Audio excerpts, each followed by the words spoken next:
No one doubts Venice for its beauty. Untouched architectural heritage, grand canals as an epitome of an unmatched romantic vibe. Who wouldn't be tempted actually? While Venice can still be compared to other cities with similar architectural styles, when visiting Venice, you get this Renaissance feeling, like stepping into a work of art, a masterpiece even. This city does not magically build itself though. Venice used to be a lagoon that was soon drained by its early settlers that prepare it for civilization building. They started to dig canals, drive in wooden stakes that's made of alder wood within close range, and soon started to build wooden platforms above the stakes. This is what the buildings of Venice stand upon.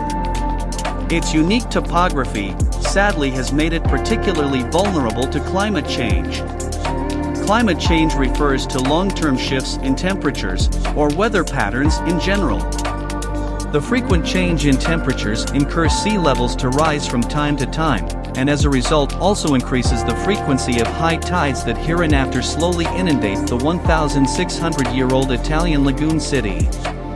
According to a recent study published by the European Geosciences Union, Venice could face a worse level scenario by the end of the century, where the sea level rises a startling 120 centimeters, 3 feet, 11 inches.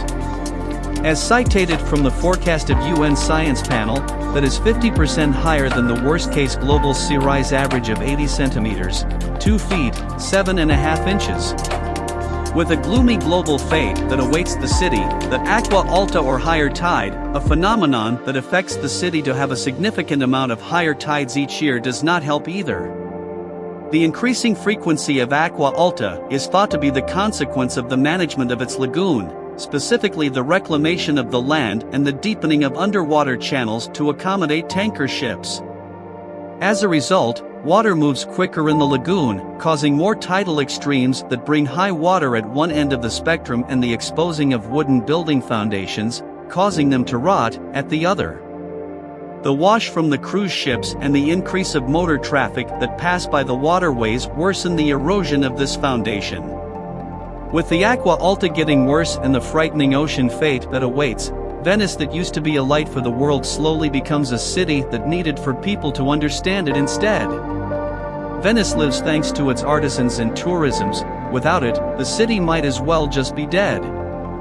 As a lot of people have said and recommended, visit Venice before it's too late.